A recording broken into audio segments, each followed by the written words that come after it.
Hello everyone. आज हम discuss करेंगे कूलॉम्स लॉ के बारे में। ठीक है। सो इलेक्ट्रिकल चार्जेस के बारे में हमने पढ़ा हुआ है कि like charges repel each other and unlike charges attract each other, यानी कि इलेक्ट्रिकल चार्जेस एक दूसरे पर क्या कर सकते हैं, फोर्स अप्लाई कर सकते हैं। ठीक है। सो एक दूसरे पर कितना फोर्स अप्लाई करेंगे उसको क्वान्टिफाई करने के लिए कूलॉम्स ने लॉ बनाया था। ठीक है। कूलॉम्स का जो लॉ है वो टोटली बेस है न्यूटन्स लॉ ऑफ ग्रेविटेशन पर। ठीक है। तो न्यूटन लॉ ऑफ ग्रेविटेशन क्या था कि अगर हमारे पास दो बॉडीज हैं जिनका मास m1 और m2 है और वो r डिस्टेंस पर रखे हुए हैं, तो उनके बीच में लगने वाला जो फोर्स ऑफ अट्रैक्शन होगा, force of attraction directly proportional to the product of their masses and inversely proportional to the square of the distance between them.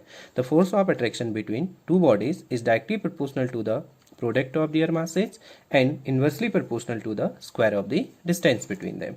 If we combine them, then we put a constant here g, which is known as gravitational constant m1 m2 upon r square.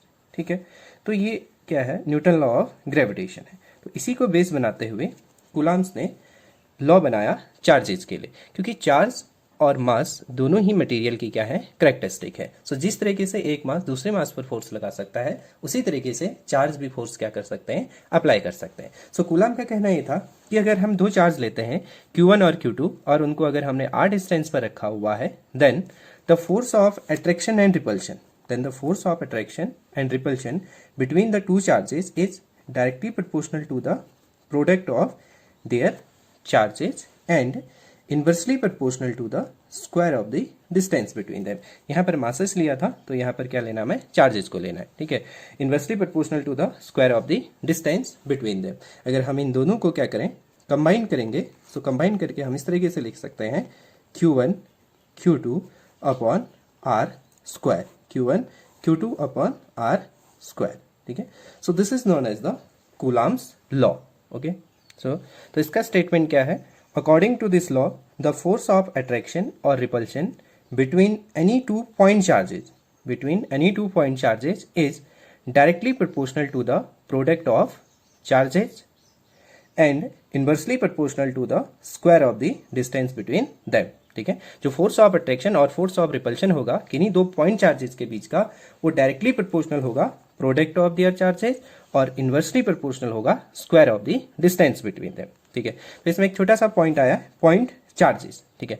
So point charges का meaning क्या है कि ऐसे charge जिसका dimension क्या हो, बहुत छोटा हो in comparison of their distances. ठीक है। डिस्टेंस के कंपेरिजन में उनका जो साइज होगा वो साइज क्या होगा, बहुत छोटा होगा। उन्हीं को हम क्या कहते हैं, पॉइंट चार्जेस कहते हैं। क्योंकि कूलॉम्स लॉ वैलिड है केवल किसके लिए, पॉइंट चार्जेस के लिए। कूलॉम्स लॉ केवल वैलिड है किसके लिए, पॉइंट चार्जेस के लिए। ओके। ठीक।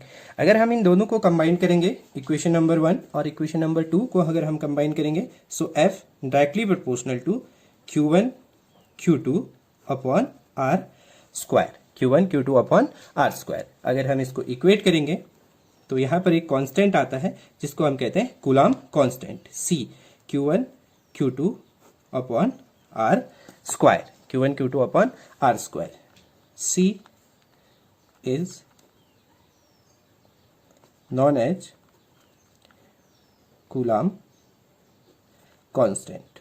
इसको हम क्या कहते हैं, कूलॉम कांस्टेंट कहते हैं। And it depends on medium, it depends on medium.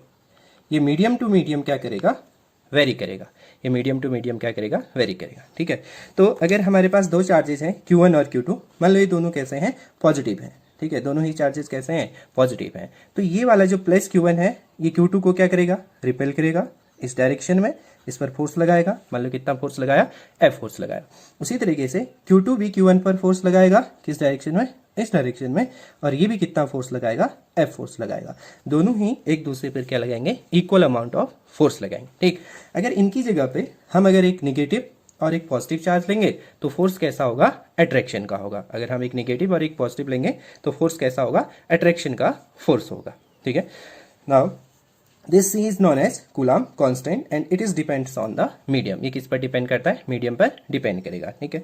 उसके अलावा इस C को हम इस तरीके से भी लिख सकते हैं, C किसी भी मीडियम के लिए सी की जो वैल्यू हम इस तरीके से लिख सकते हैं 1/4 पाई एप्सिलॉन, 1/4 पाई एप्सिलॉन। ठीक है, इसको हमें क्या रीड करना है, ये जो टर्म है इसको हम पढ़ेंगे एप्सिलॉन, इसको हम क्या पढ़ेंगे, एप्सिलॉन पढ़ेंगे। और जिसे हम कहते हैं परमिटिविटी, ये क्या है आपकी परमिटिविटी, ये क्या है आपकी permittivity of a medium, permittivity of a medium. इसको हम नेक्स्ट वीडियो में डिस्कस करेंगे कि परमिटिविटी क्या होती है।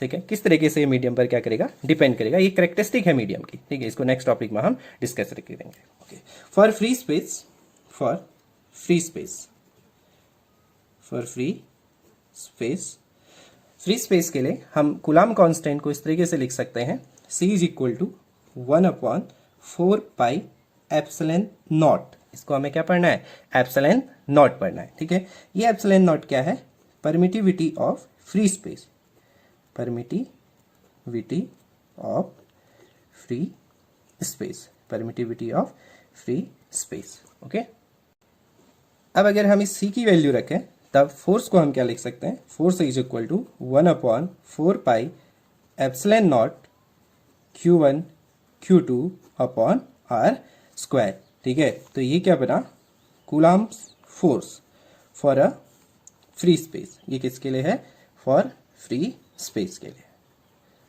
For free space. ठीक, ये जो K की वैल्यू होती है, यानी कि C की जो वैल्यू होती है, C की जो न्यूमेरिकल वैल्यू है वो होती है आपकी 9 × 10⁹।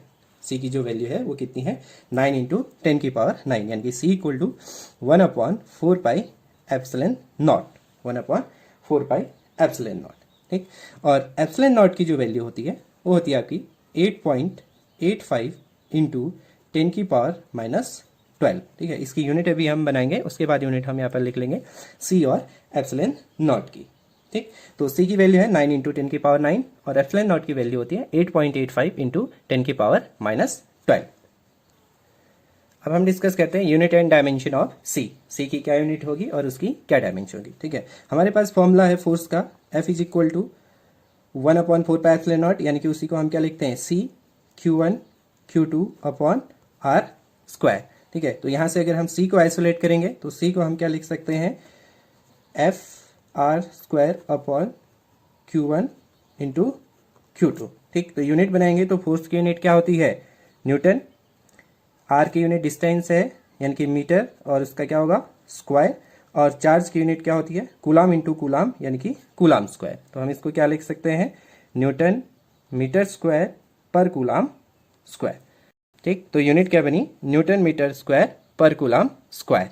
ठीक है, तो अगर हम इसकी डायमेंशन बनाना चाहेंगे तो डायमेंशन किस तरीके से बना सकते हैं, न्यूटन यानी कि फोर्स की डायमेंशन क्या होती है, ml t-2, और डिस्टेंस की डायमेंशन l स्क्वायर, और चार्ज की डायमेंशन क्या होती है, a × t, और फिर से a × t। ठीक, जब हम इसको सॉल्व करेंगे तो सॉल्व करके आपका क्या आ जाएगा, m l कितना हो गया 3, यहाँ से t स्क्वायर। ठीक है, तो t स्क्वायर को अगर हम ऊपर लेकर आएंगे तो t की पावर -4, t -4, और a की पावर कितनी आएगी, -2। ठीक, this is the dimension of C, ये C की क्या है, डायमेंशन है। Now unit and dimension of permittivity. ठीक है, तो C इक्वल टू क्या होता है, 1/4 पाई एप्सिलॉन। तो यहाँ से अगर एप्सिलॉन को आइसोलेट करेंगे तो epsilon equal to 1/4 pi C। ठीक है, C क्या है, कूलाम कांस्टेंट, जिसकी हमने डायमेंशन और यूनिट दोनों ही हम निकाल चुके हैं। ठीक है, तो 1/4 पाई कांस्टेंट है, तो अगर हम यहाँ C की अगर यूनिट रखते हैं तो 1/C की यूनिट क्या होती है, न्यूटन मीटर स्क्वायर पर कूलाम स्क्वायर। तो अगर हम इसको इन्वर्स कर देंगे तो ये क्या हो जाएगा, newton inverse metre -2 coulomb square. ठीक है, ये किसकी यूनिट बनी, परमिटिविटी की यूनिट बनी। ठीक है, उसी तरीके से अगर हम इसकी डायमेंशन बनाएंगे तो इसकी डायमेंशन क्या बन जाएगी, तो डायमेंशन के लिए भी हम कूलाम के डायमेंशन को क्या कर देंगे, इन्वर्स कर देंगे। तो अगर हम कूलाम की डायमेंशन है 1/ml3t-4a-2। ठीक है, तो अगर हम इसको इन्वर्स करेंगे तो इसकी डायमेंशन क्या बन जाएगी, m inverse l-3 t4a2। Okay, so this is the dimension of permittivity, ये परमिटिविटी की क्या है, डायमेंशन है। ओके, ठीक है। तो अब हम यहाँ पर इनकी डायमेंशन लिख सकते हैं। कूलाम की जो वैल्यू होती है 9 × 10⁹ न्यूटन मीटर स्क्वायर पर कूलाम स्क्वायर, और एप्सिलॉन नॉट की वैल्यू है 8.85 × 10⁻12। तो यूनिट क्या हो जाएगी, newton inverse metre -2 coulomb square, ठीक है, कूलाम स्क्वायर, ये इसकी क्या हो जाएगी, यूनिट हो जाएगी। ओके, तो ये तो दो चार्जेस के बीच में जो फोर्स ऑफ अट्रैक्शन और जो फोर्स ऑफ रिपल्शन होगा, इसकी डायरेक्शन के लिए कूलाम महोदय ने बताया कि जो फोर्स ऑफ अट्रैक्शन और जो फोर्स ऑफ रिपल्शन होगा वो क्या होगा, हमेशा अलोंग द लाइन जॉइनिंग, हमेशा क्या होगा, along the line joining between the two charges, ठीक है। जिस लाइन से वो दोनों चार्जेस आपस में क्या है, ज्वाइन है, उसी के अलोंग फोर्स की क्या होगी, डायरेक्शन होगी। अगर दोनों ही पॉजिटिव पॉजिटिव हैं तो फोर्स की डायरेक्शन क्या होगी, आउटवर्ड होगी, इस तरीके से अलोंग द लाइन ज्वाइनिंग होगी, ठीक है। अगर ये प्लस और माइनस होगा तो अलोंग द लाइन ज्वाइनिंग होगा, लेकिन नेचर कैसा हो जाएगा, अट्रैक्टिव हो जाएगा, ठीक है। तो डायरेक्शन के लिए हम क्या कह सकते हैं, इसकी जो डायरेक्शन होगी दो फोर्सेस के बीच की, वो डायरेक्शन हमेशा क्या होगी, along the line joining, along the line joining between the two charges, ठीक, ये हमेशा अलोंग द लाइन ज्वाइनिंग होगा बिटवीन द टू चार्जेस। तो कुछ पॉइंट्स हम यहाँ पर रिमेंबर कर सकते हैं कूलाम्स लॉ के लिए। कूलाम्स लॉ केवल वैलिड है किसके लिए, पॉइंट चार्जेस के लिए, ठीक है। सो पॉइंट चार्जेस का बेसिक मीनिंग क्या है कि जिनकी डायमेंशन बहुत ही क्या होगी, छोटी होगी in comparison to the distance के कंपेरिजन में उनकी डायमेंशन क्या होनी चाहिए, उनका जो साइज होना चाहिए वो बहुत ही छोटा होना चाहिए, ठीक। और दूसरा जो फोर्स की डायरेक्शन होगी, फोर्स की डायरेक्शन हमेशा क्या होगी, along the line joining between the two charges, ठीक है, along the line joining between the two charges हमेशा फोर्सेज की क्या होगी, डायरेक्शन होगी, ठीक। सो this is all about the coulombs force. Thank you.